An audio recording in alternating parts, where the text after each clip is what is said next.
안녕하십니까.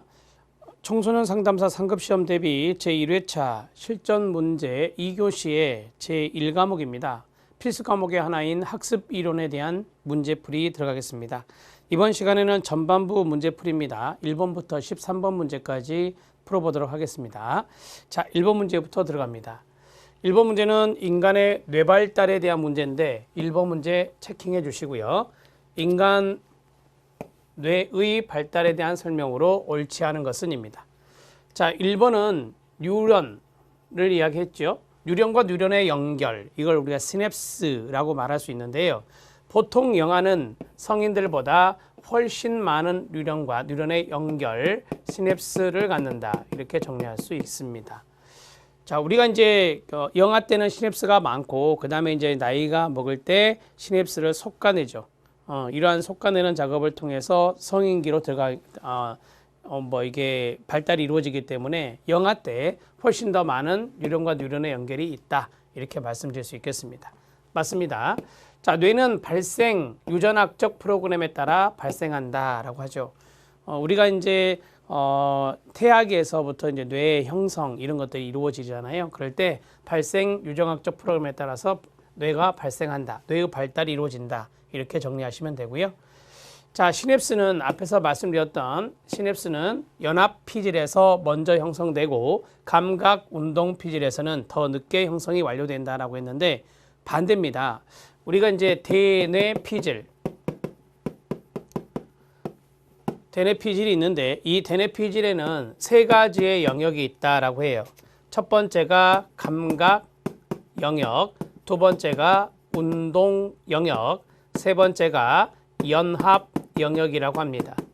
이것을 우리는 감각 피질, 운동 피질, 연합 피질이라 이렇게 말하는데 대개 이제 이 연합, 감각과 운동은 아실 것 같고 여기 연합이라는 것은 인간의 고등 정신 능력과 연관성이 있습니다. 고등 정신 능력과 연관성 있는 것이 바로 연합 피질입니다.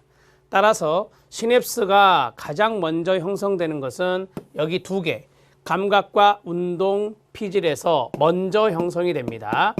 이것이 먼저 형성되고 그 다음에 더 늦게 형성되는 것이 바로 연합 피질이 늦게 형성된다. 시기적으로 그렇다. 이렇게 말씀드릴 수 있겠습니다. 자, 고등정신 영역과 연관성이 있는 거, 뭐 언어 능력, 지능 이런 것들이 다 여기 연합 영역, 연합 피질에 해당된다라고 보시면 됩니다. 자, 3번 지문은 잘못됐고요. 풍부한 환경은 시냅스의 연결을 가속화시킵니다. 우리가 이제 환경적인 측면에서 풍부성이 있다면 시냅스의 발달이 더욱더 가속화된다라고 하는 것입니다. 맞고요. 대뇌 피질 영역 중에 브로카 영역이 있고요. 베르니케 영역이 있어요. 이것이 손상되면은 실어증에 걸리는데요. 실어증은 두 가지 실어증이 있습니다. 하나는 표현성. 우리가 이 언어로 이야기를 하는 표현성 실어증이 있고요. 그 다음에 두 번째는 수용성 실어증이 있습니다. 수용성은 이야기를 듣고 이해하는 것을 말하거든요. 자, 이거는 말하는 거고요. 이것은 이해하는 거다라고 보시면 됩니다. 그래서 우리가 좀 어려운 말로 표현성 실어증, 수용성 실어증이라는데 이 말하는 것이 바로 브로카 영역이 손상되었을 때입니다. 그 다음에 베르니케 영역이 손상되었을 때는 이해가 어렵다라고 하거든요. 그래서 베르니케 영역의 손상 이렇게 정리할 수 있습니다. 자, 이거 좀 헷갈릴 수 있는데 여러분들이 표현성, 브로카, 수용성, 베르니케 이렇게 연결해서 정리를 해놓을 때 둘 중에 하나만 봐도 되겠죠. 꼭 네 가지를 다 외울 필요는 없다. 그래서 뭐 저 같은 경우는 부표 이런 식으로 외워요. 부표, 브로카, 표현성 이런 식으로 외우거든요. 그래서 부표, 나머지 뭐 베르니케는 수용성 이렇게 정리할 수 있겠죠. 일종의 암기법을 소개해드렸습니다. 1번의 답은 3번이 답이 되겠습니다. 1번 문제 뇌 발달 알아놓으시고 이것은 발달 심리에도 등장할 수 있다는 것을 말씀드립니다. 자, 2번 문제에 들어갑니다. 2번 문제는 와이너의 귀인 이론에서 귀인의 요소와 세 가지 차원의 연결이 옳지 않은 것은 이다 라고 했습니다. 세 가지 차원이 무엇입니까? 첫 번째 내부 외부를 이야기하는 것이고 두 번째는 안정과 불안정, 안정과 불안정을 이야기하는 것이고, 변하지 않으면 안정, 변하면 바로 불안정이라 하죠.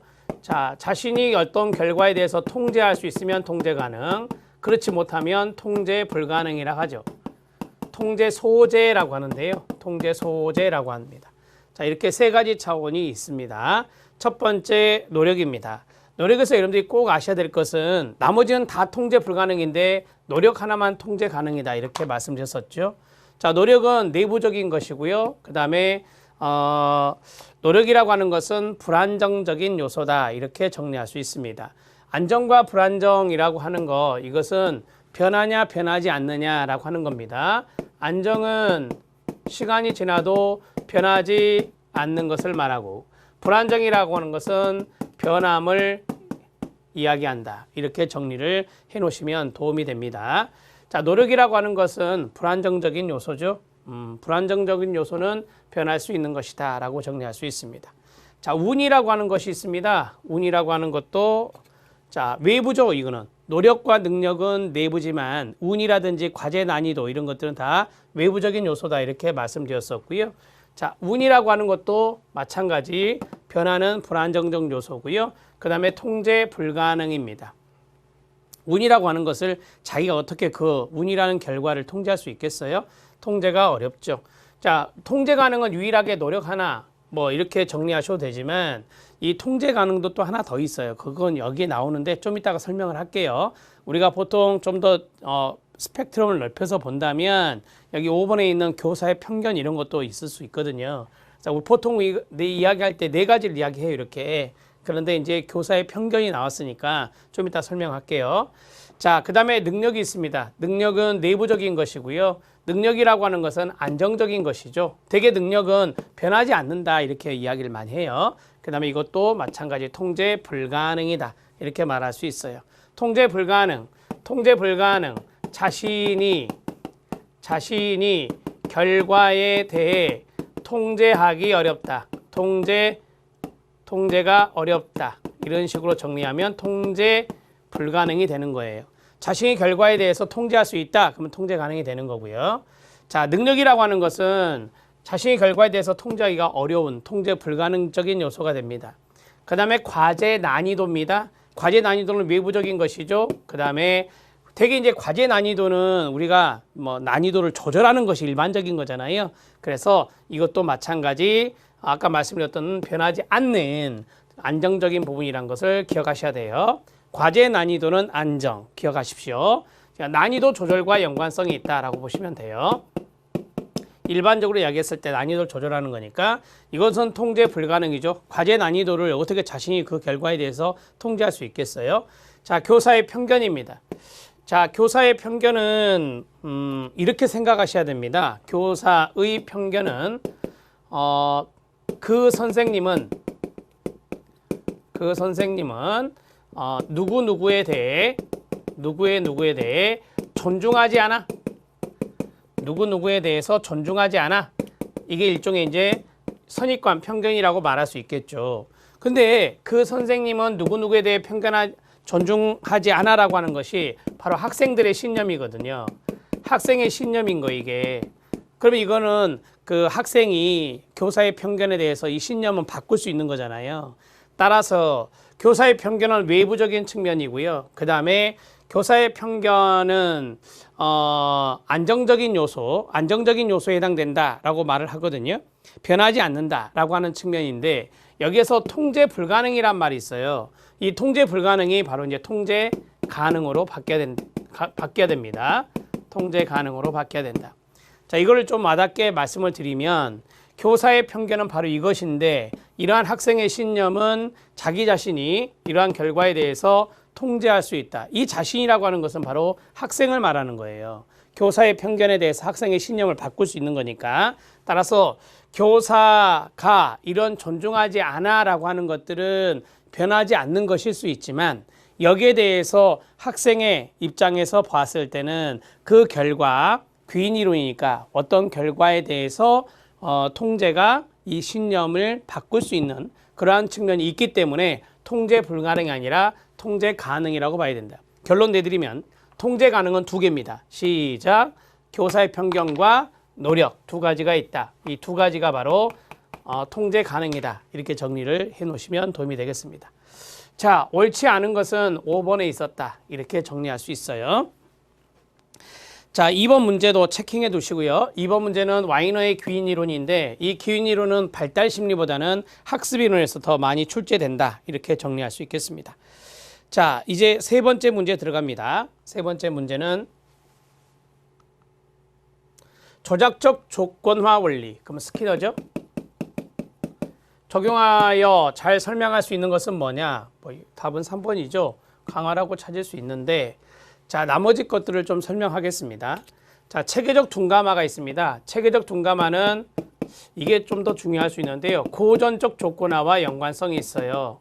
어떠한 자극과 반응, S입니다. 자극과 반응의 관계를 보는 게 고전적 조건화인데 그 대표적인 것이 바로 울피가 이야기한 체계적 조건 둔감화와 연관성이 있다. 자, 그 다음에 병렬적 분산 처리가 있다. 이 병렬도 중요하지만 분산 처리하는 것이 있죠. 좌뇌 우뇌예요. 우뇌와 연관성이 있죠. 무의식적이에요, 의식적이에요? 무의식적이죠. 무의식적입니다. 자, 병렬은요. 병렬은 영상적인 처리입니다. 병렬은 영상적인 처리다. 이렇게 정리할 수 있는데 자, 대표적으로 우리가 병렬적 분산 처리에서 이 병렬적인 측면이 바로 경치를 보는 거라고 그랬었잖아요.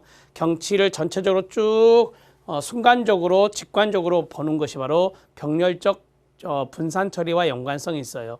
그 반대는 이제 직렬적인 것이 되잖아요. 직렬적인 것은 좌뇌와 연관성이 있지만 그래서 우뇌, 무의식적, 영상적 처리가 병렬적 분산 처리와 관련성이 있다라고 보시면 되겠습니다. 자, 그 다음에 모델링이 있고 관찰학습이 있는데 이 두 개는 사회학습 이론과 연관성이 있죠. 반두라의 사회학습 이론과 연관성이 있다. 이렇게 정리를 하시면 되겠습니다. 답은 3번입니다. 조작적 조건화 원리 하면은 강화, 처벌 이런 것들이 여기에 들어갈 수 있습니다. 4번 문제 들어갑니다. 반두라의 사회인지 이론의 용어와 설명으로 올바르지 않은 것은 사회인지 이론의 반두라도 맞죠. 반두라는 또 사회학습 이론이라 이렇게도 말씀드렸어요. 반두라는 관찰학습의 과정으로 파지 과정을 이야기했어요. 파지 과정이 바로 인지다 이렇게 보시면 되겠죠. 1번에 그게 나온대요. 관찰학습의 과정, 주의 집중, 파지, 운동 재생, 동기화 과정. 그래서 주파, 운동 이렇게 외우라겠죠. 맞습니다. 대리 처벌입니다. 자, 대리 처벌은 모델이 행동을 했어요. 그런데 처벌을 받았어요. 그러면 그 행동할 가능성은요? 당연히 줄어들죠. 감소합니다. 다른 사람이 처벌을 받았는데 그 행동을 하겠습니까? 안 하겠죠. 자기 강화, 모델이 어떤 행동을 통해서 강화받는 것을 통해 관찰자의 행동이 증가한다라고 했어요. 이건 그 반대네요. 모델이 어떤 행동을 했는데 칭찬이나 강화를 받았어요. 그러면 그걸 하겠죠. 이게 이제 대리 강화가 돼요. 자기 강화가 아니라 자기 강화는 자기 스스로 하는 것이고 이거는 대리 강화다 이렇게 말할 수 있어요. 그러니까 2번에 있는 대리 처벌, 3번에 있는 대리 강화 개념을 잘 잡으시면 되고요. 자기 점검입니다. 학습 과정 및 자신이 선택한 문제 해결 절차에 대한 일련의 재확인. 이게 점검, 모니터링이 되겠죠. 검토. 이러한 과정, 일련의 재확인 및 검토 과정을 수반하는 것이 바로 자기 점검이다. 사회인지 이론에서 중요도가 있는 거죠. 자기 효능감이란 걸 아십니까? 자기 효능감은 어떤 바람직한 결과를 예측하면서 우리가 그것을 잘 수행해 나갈 수 있다는 믿음이죠. 그런 것들이 자기 효능감, 자기 효율성인데요. 바람직한 효과를 기대하면서 산출적인 행동 반경을 성공적인 방향으로 수행토록 인도하는 개인의 믿음, 신념 이런 것들을 자기 효능감이라고 하죠. 반두라가 정말 중요하게 생각했던 핵심 개념입니다. 자, 4번의 답을 3번으로 처리하시면 되겠습니다. 대리 강화했습니다. 자, 5번 문제 들어가겠습니다. 5번 문제는 앞에서 했던 자기 효능감의 원천입니다. 자, 옳게 짝져진 것은인데요. 자, 첫 번째, 과거에 유사한 일에 성공했던 경험. 이게 중요한 거죠. 성공했던 경험. 이거 성공했는데 뭐 이것쯤이야. 할 수 있어 라고 하는 거죠. 제가 이제 금방 말씀드렸던 게 이거죠. 나는 할 수 있을 거야 라고 하는 긍정적인 마인드. 이것도 영향을 미치겠죠. 내가 이것을 성공했었는데 과거에 나 이거 할 수 있어 라고 하는 긍정적 마인드. 이 기억과 리을이 연결되는 거예요. 그 다음에 다른 사람이 성공한 것을 목격했어요. 이게 이제 대리 경험이라고 하죠. 대리 경험에 의해서도 이루어질 수 있다라고 말할 수 있어요. 자, 과도한 긴장감의 형성. 과도한 긴장감은 도움이 안 돼요. 적절한 정서적 각성이 필요한 거죠. 적절한 정서적 각성. 적절한 정서적 각성. 정서적 각성. 이런 것들이 필요한 거지. 과도한 긴장감의 형성은 오히려 자기 효능감을 더 떨어뜨릴 수 있는 것이고요. 그 다음에 두 번째. 하나 더 있어요. 네 가지인데 하나, 둘, 셋, 세 가지만 나와 있잖아요. 하나 더 있는데 언어적 설득입니다. 그러니까 타인이 언어적인 설득을 한다. 자, 너는 할 수 있어. 꼭 이렇게 할 수 있을 거야. 라고 하는 언어적 설득에 의해서 이것이 이루어질 수 있습니다. 그래서 기억과 니은과 리을 이렇게 정리하시면 될 것 같아요. 답은 1번이 답이 됩니다. 5번 문제 해결했습니다. 6번 문제 들어갑니다. 자, 6번 문제는 기억정보의 처리 과정입니다. 기억정보의 처리 과정을 이렇게 프로세스로 과정적인 측면을 이야기했던 사람이 바로 우리가 애킨슨과 시프린이라고 하죠.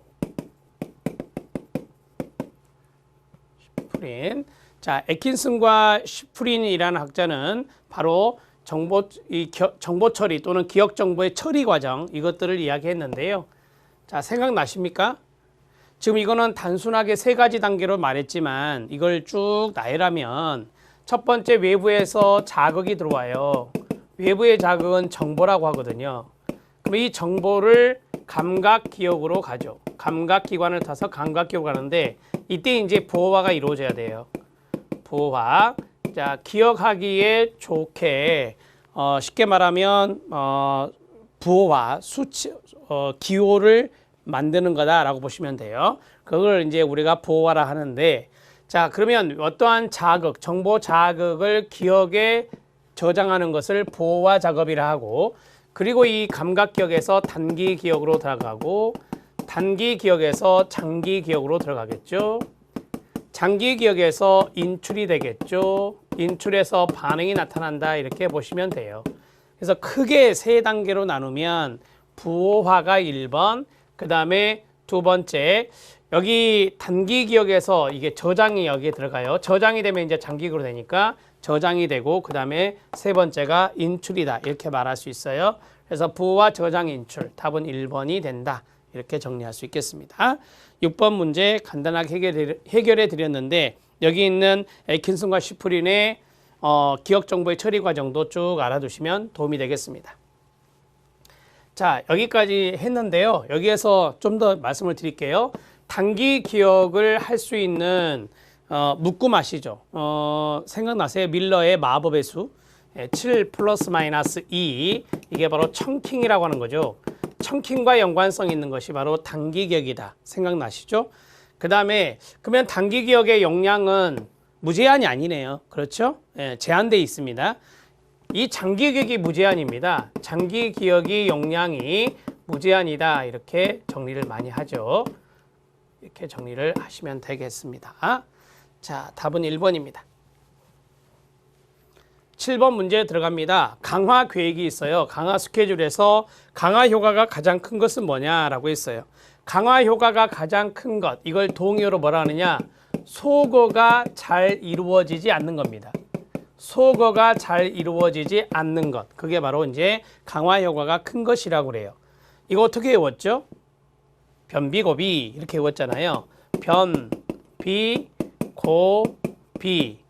고정 간격이 가장 뒤에 있죠. 그래서 변간, 그 다음에 고간 이렇게 정리할 수 있다라고 했어요.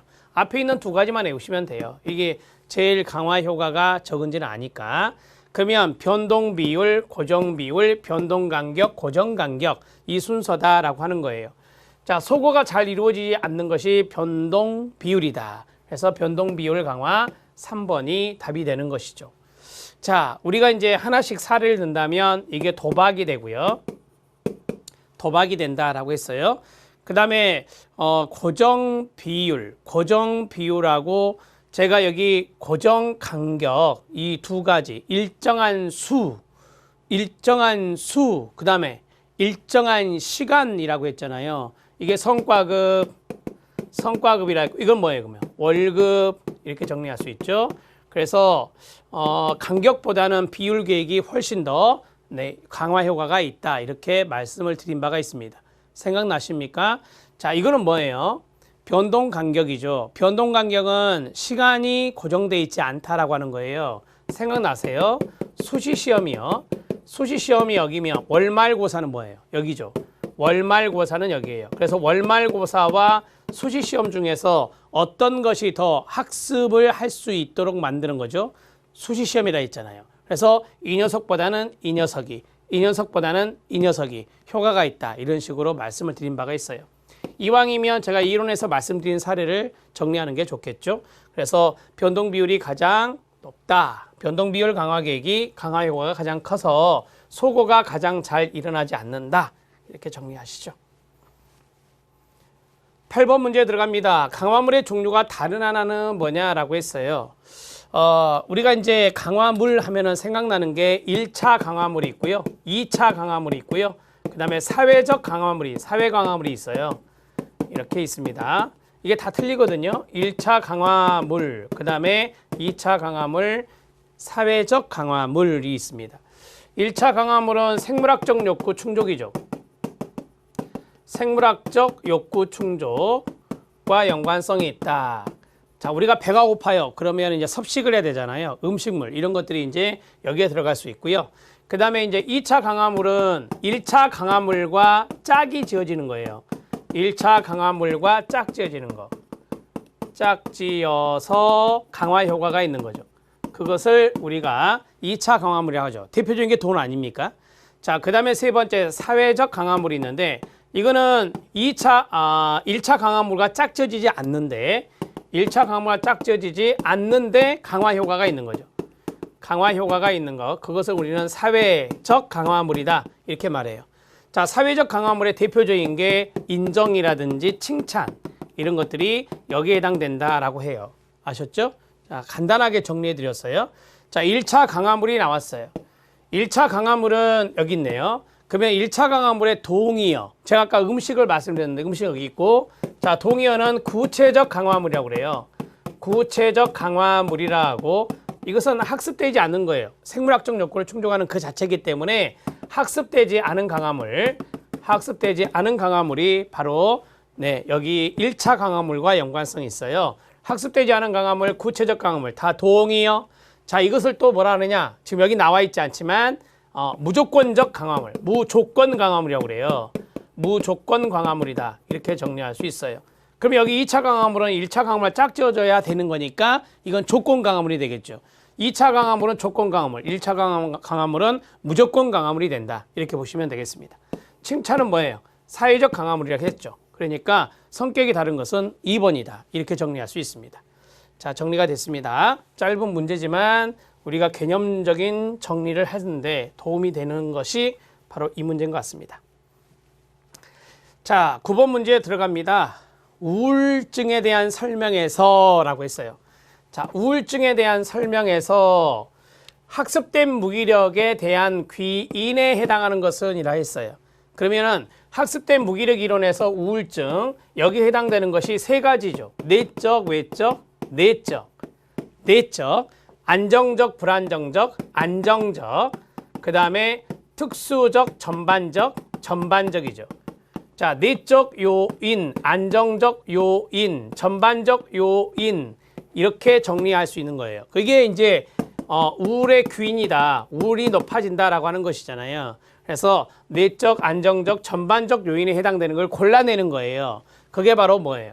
자, 내적이면서 안정적이고 전반적인 것은 능력이라고 하죠. 능력. 능력과 연관성이 있습니다. 그래서 능력의 귀인이 바로 이 세 가지와 연관성이 있어서 답은 4번이 되는 거예요. 이렇게 정리를 하시면 되겠습니다. 자, 9번의 답은 4번입니다. 이거는 여러분들이 한 바퀴 돌렸어요, 문제를. 우울증에 대한 설명에서 학습된 무기력에 대한 귀인이 이렇게 세 가지라는 걸 알아야 돼요. 이걸 알아야 우리가 이제 능력을 뽑아낼 수 있는 거죠. 그래서 답은 4번입니다. 10번입니다. 다음은 어떤 조건 형성에 해당하는가라고 했습니다. 첫 번째가 가장 중요한 힌트죠. 조건 형성에서 조건 자극이었던 자극이 다음 단계에서는 무조건 자극으로 사용돼서 학습되는 것. 이게 뭐예요? 자, 제가 이제 말씀을 드리면 먹이를 줬어요. 침이 분비됐어요. 자, 그 다음에 이제 먹이 주기 전에 종소리를 줬어요. 플러스 먹이를 줬어요. 침이 분비됐어요. 지금 조건 형성, 조건 자극, 무조건 자극 나왔으니까 파블로프 고전적 조건화가 들어가야 돼요.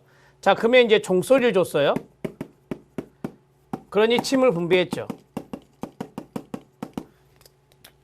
자, 우리가 이제 이게 이제 무조건 반사가 되는 거고 이게 이제 조건 반사가 되는 거잖아요. 이게 이제 조건 자극, 조건 반응이에요. 이게 조건 반사가 돼요. conditional, conditioned, 조건 반사, 리플렉스. 그래서 조건 반응, 조건 자극, 조건 반응, 조건 반사. 이렇게 쓰겠습니다. 자, 여기까지가 우리가 알고 있는 고전적 조건화란 말이에요. 근데 이제 여기에서 보면 조건 형성에서 조건 자극이었던 자극이 다음 단계에서 무조건 자극이 돼요. 그럼 이게 이제 조건 자극이었잖아요. 이게 이제 무조건 자극이 된대요.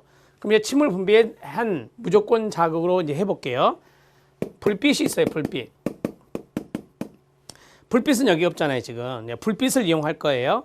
파블로프가 실험했던 거니까. 그러면 이제 종소리가 어디로 오냐? 무조건 자극으로 옵니다.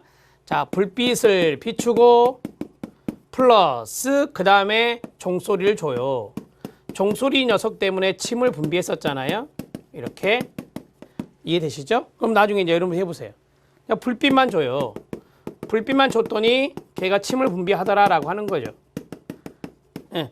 이게 이제 1차, 이게 2차가 되는 거죠. 쉽게 말하면. 그래서 고차적 조건 형성이라고 하는 거예요. 다른 말로 고순위 조건 형성이라고 하죠. 고순위 조건 형성. 이렇게 정리할 수 있는 것이에요. 이해되셨죠? 요걸 아셔야 돼요. 요걸 아시면 이제 첫 번째 점이 보이니까 인간의 경우 많이 발생되는 조건 형성이 될 수 있습니다.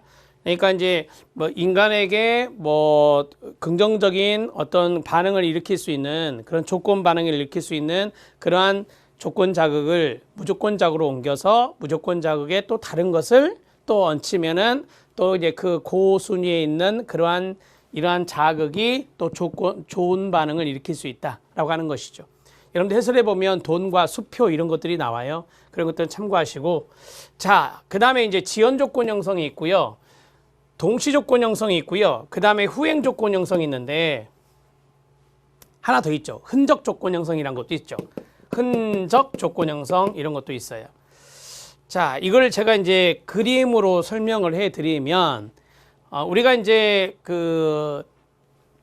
여기 두 가지의 자극, 요거에 이제 이게 중성 자극이고 이게 이제 무조건 자극이잖아요. 이게 이제 조건 자극이 되는 거고, 그래서 지금 요걸 이야기하는 거거든요. 요 하얀색 바탕으로 쓴 이 부분인데 종소리하고 먹이를 같이 줘요. 동시에 딱 줍니다. 이렇게. 그러면 이게 동시 조건 형성이 되겠죠. 후행은 뭐예요? 후행은 역조건 형성과 연관성이 있어요. 후행은 이제 역행이에요. 역행. 후행은 역조건 형성이 아니라 여기 있으니까 이거는 역행이거든요. 그럼 역행이면 어떻게 되는 거예요? 그렇죠. 먹이를 먼저 주고 나중에 종수를 주는 거예요. 그러면 이제 문제가 조건반이 잘 안 일어나요. 그래서 항상 종소리 주고 그 다음에 먹이를 주는 거지, 먹이 주고 정수를 주는 게 아니다. 자, 그 다음에 이제 지연 조건 형성. 지연과 흔적을 여러분들이 헷갈리시면 안 되거든요. 지연과 흔적을 그림으로 표시해 보면 이렇게 되는 거예요. 종소리를 주고 먹이 나올 때까지, 먹이 줄 때까지 쭉 계속해서 종소리를 치는 겁니다. 이게 이제 지연 조건 형성이라고 그래요. 이게 지연 조건 형성이고, 자, 종소리를 쳤어요. 그리고 이제 먹이를 줄 타이밍이 됐는데 미리 끝내는 거예요, 이렇게. 그래서 여기 약간의 텀이 있는 거죠. 먹이 줄 때 바로 주는 게 아니라 텀이 있는 거예요. 이게 이제 흔적인 거예요, 이게. 그래서 흔적 조건 형성이 바로 이거예요. 이해되시죠? 먹이 주기 전에 이게 끝내는 거고, 여기는 먹이 줄 때까지 계속해서 종소리를 쳐주는 거예요. 종소리 치고 나서 바로 먹이 들어가는 거고, 여기는 이제 종소리 치고 나서 어느 정도 텀을 두는 거예요. 짧게. 텀을 둔 다음에 먹이 나가는 거죠. 이 두 가지가 조건 형성이 잘 된다고 하잖아요. 이 두 가지가 조건 형성이 잘 된다라고 해요. 근데 이 두 가지 비교하면요. 네, 그렇죠. 지연이에요, 지연. 지연 조건 형성이 흔적 조건 형성보다 더 조건 형성이 잘 돼요. 이것도 출제된 포인트예요. 자, 그다음에 역조건 형성이 있어요. 역조건 형성은 간단히 말하면 우리 교재에 있는 대로 물에 대한 공포가 있어요. 물에 대한 공포심이 있는 사람들이 있잖아요. 그럼 여기에다가 좋아하는 자극을 해요. 좋아하는 자극을 붙여요. 좋아하는 것들을 이제 붙여주는 거죠. 그러면 물에 대한 공포가 줄어든다는 거죠. 물에 대한 공포가 줄어든다. 따라서 부적응적인 행동, 이게 이제 부적응적인 행동이라고 봤을 때 부적응적인 행동을 제거시키는 거예요. 그 제거시키는 게 바로 역조건 형성이라고 하는 거죠. 그러니까 물이 싫어. 그런데 거기에 좋아하는 것을 붙여줘요. 그래서 역이라고 하는 거예요. 그래서 이 좋아하는 거 붙여주면 앞에 있는 싫어하는 것들이 물에 대한 공포심이 줄어들면서 물에 대해서 좀 친숙해진다라고 하는 것입니다. 그래서 부적응적 행동의 제거, 이런 것들을 위한 것이 바로 역조건 형성이다. 이렇게 정리할 수 있습니다. 다 설명해 드렸어요. 10번의 답은 2번이에요. 11번 문제 들어가요. 11번 문제는 다음을 설명하는 신경전달 물질이 나왔어요. 발달 심리에도 출제될 수 있겠네요. 아세틸콜린이 있습니다. 아세틸콜린은 우리가 이제 쉽게 말하면 뇌에서 윤활유 역할을 한다고 할까요? 그런 것들이 바로 아세틸콜린이에요. 이것이 이제 치매와 연관성 있는 신경전달 물질이거든요. 알츠하이머요. 여기 보면 알츠하이머가 나오잖아요. 알츠하이머와 연관성이 있는 호르몬이 아세틸콜린인데, 알츠하이머 환자에게 이 호르몬의 분해를 억제하는 약물을 투여한다라고 했어요. 이 호르몬이 분해돼 버리면 안 돼요. 이게 많아야 되거든요. 그래서 이 분해를 억제하는 약물, 그것을 투여하는 것이 바로 이제 아세틸콜린이다. 이렇게 보시면 되고요. 장기기억과 관련된 신경전달 물질이다라고 해요. 그래서 아세틸콜린 분비가 잘 이루어져야 기억력도 좋아지는 것이다라고 보시면 됩니다. 알츠하이머병 환자들은 아세틸콜린이 감소하는 거예요. 자, 노르에피네프린과 아드레날린, 세로토닌, 콜티코스тер이 있는데, 이거 노르에피네프린하고요 플러스 5번에 있는 세로토닌이 있어요. 이 두 가지는 우울과 연관성이 있어요. 우울. 다른 것도 있지만 우울만 알아놓으셔도 돼요. 자, 노르에피네프린이 줄어들거나 세로토닌이 감소되면 우울증이 증가해요. 이렇게 정리하시고요. 그 다음에 아드레날린이 있어요. 많이 들어보셨죠? 아드레날린은 이제 사람이 위협을 받으면 교감신경이 이제 작동을 해요. 그래서 교감신경을 흥분시키는 것이 바로 아드레날린이에요. 교감신경 흥분과 연관성이 있어요. 되게 교감신경 흥분하면 뭐 맥박이 빨라지고 혈압이 올라가고 이런 것들과 연관성이 있거든요.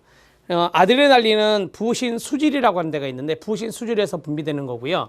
그 다음에 콜티코솔, 이거는 알아두실 필요가 있어요. 콜티솔이라고도 하고 코르티솔이라고 하는데 부신피질에서 분비되는 것이에요. 이게 이제 스트레스와 연관성이 있어요. 스트레스 대항 신경 전달 물질 호르몬이다, 이렇게 보시면 돼요. 그러니까 우리가 스트레스가 있으면 그걸 저항하는 것이 필요하잖아요. 그럴 때 이제 콜티솔이 분비가 되는 거예요. 근데 이제 예를 들어서 만성적인 스트레스가 일어나면 콜티솔이 계속해서 증가할 거 아니에요. 콜티솔이 증가되면 그것도 또 문제가 돼요. 너무 과하면 문제가 되듯이 이렇게 스트레스 해양하는 긍정적인 기능이 있는데, 만성 스트레스가 있을 때는 콜티솔의 분비가 너무 많아져서 오히려 신체에 안 좋은 영향을 끼칠 수 있다. 뭐 이 정도만 알아두시면 되겠습니다. 답은 1번이에요. 아세틸콜린으로 정리하시면 돼요. 자, 이제 12번 문제 들어가요. 자, 12번 문제는 인간의 인지 과정과 연관성이 있습니다. 앞에서 뭐 말씀을 좀 드렸던 것 중에 하나인데요. 인간의 인지 과정, 인지가 나왔으니까 정보 처리 이론과 연관성이 있겠죠. 정보 처리 이론과 연관성이 있는데 옳은 것은입니다. 단기 기억에 있는 정보는 단기 기억의 밑줄. 자, 한 번에 하나씩 순차적으로 처리됩니다. 한 번에 하나씩. 뭐 단기 기억 같은 경우는 용량이 제한되어 있잖아요. 그렇기 때문에 한 번에 하나씩 순차적으로 처리되는 거고요. 단기 기억은 기억 용량이 무제한이 아니라 그랬죠. 제가 청킹 7 플러스 마이너스 2라고 했잖아요. 기억 용량이 제한되어 있어요. 기억 시간은 20초 정도 제한적이고, 맞아요. 자, 20초 정도 제한적이다. 보통 우리가 1초, 2초, 3초 이렇게 짧은 것은 감각기억이에요. 근데 한 20초 정도 좀 더 긴 것은 바로 이제 단기기억이다 말할 수 있어요. 감각 등록기는 매우 짧은 시간 동안 정보를 잠시 보관해주는 기억 구조가 감각 등록기라고 그래요. 뭐 시각적인 측면, 청각적인 측면 이런 것들이 여기에 들어가죠. 자, 매우 짧은 시간이라겠죠. 뭐 세크 정도 한다면 2 내지 3세크, 2에서 3초 정도. 시각적인 부분도 있고 청각적인 부분이 있는데 시각적인 부분이 좀 더 짧다라고 알고 있어요. 자, 매우 짧은 시간 동안 정보를 잠시 보관하는 기억 구조가 감각 등록기다. 효과적으로 보호하지 않으면 효과적으로 인출되기 어렵다. 당연한 거 아니에요? 앞에 보호가 안 됐으면 인출도 어려운 거예요. 보호가 잘 돼야 저장도 잘 되고 인출도 잘 되는 거예요. 그래서 효과적으로 보호되지 않으면 효과적으로 인출되기가 어렵다. 맞습니다. 맞습니다. 기억과 디귿과 리을 답은 3번이 답이 된다. 이렇게 정리하시면 돼요. 자, 청킹 이거 7 플러스 마이너스 2도 알아두실 필요가 있다는 것 다시 한 번 더 강조해 드립니다. 자, 이제 13번 문제 이번 시간의 마지막 문제입니다. 자, 13번 문제는 최신에 들어온 정보입니다. 최신입니다. 최신. 최신에 들어온 정보가 인상이나 기억에 큰 영향을 미치는 현상을 뭐라 하죠? 우리가 이제 최신이면 시기적으로 가장 가까운 거 아닙니까? 시기적으로 가장 가까운 거거든요. 그래서 신근성이라고 그래요. 신근성 효과라고 해요. 가까울 근자라고 하고요. 그 다음에 이거를 이제 가장 최근이니까 막바지 효과라고 해요. 막바지 효과. 최신에 들어온 정보. 막바지 효과, 신근성 효과. 동의어입니다. 답은 5번이 되고요.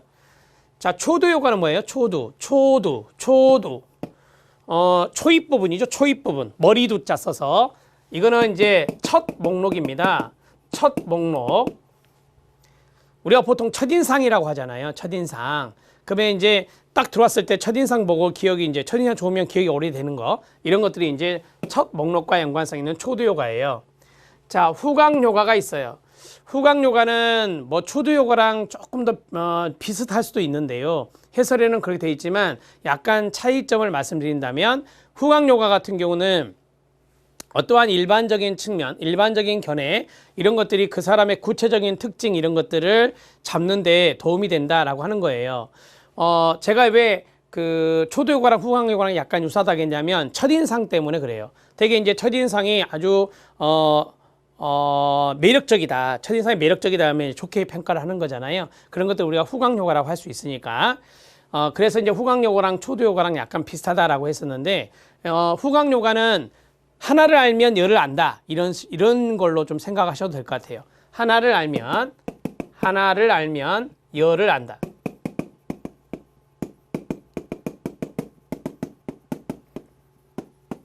이거죠. 어떤 학생이 상당히 모범적으로 생겼어요. 모범 학생이에요. 어떤 병사가 아주 모범 병사예요. 그런 평가가 좋게 나오죠. 그런 것들이 후각 효과거든요. 그래서 후각 효과는 하나를 알면 열을 안다. 이런 식으로 좀 생각하시고요. 자, 그 다음에 청킹은 앞에서 말씀드렸고 정서일치 효과가 있어요. 정서일치 효과. 이거는 이제 기억의 인출 효과죠. 쉽게 말씀드리면 정서, 행복한 기분에서는 좋은 정보를 기억하고 불행한 기분에서는 나쁜 정보를 더 잘 인출하고 이런 것들이죠. 이런 것들이 바로 이제 정서일치 효과. 기분이 정서잖아요. 기분 의존 효과 이런 식으로도 말하죠. 유사어로 생각하시면 돼요. 자, 신근성 효과 답은 5번이 답이 된다. 신근성 효과는 막바지 효과로서 가장 최신에 들어온 정보가 가장 기억을 잘 해내는 것이다. 최신에 들어온 정보가 인상이나 기억에 큰 영향을 미친다고 하는 것이 신근성 효과입니다. 우리 출제 지문에 나와 있습니다. 그래서 넣어드렸습니다. 13번의 답은 5번입니다. 자, 여기까지 해서 전반부 문제 풀었고요. 다음 시간에 후반부 문제 풀겠습니다.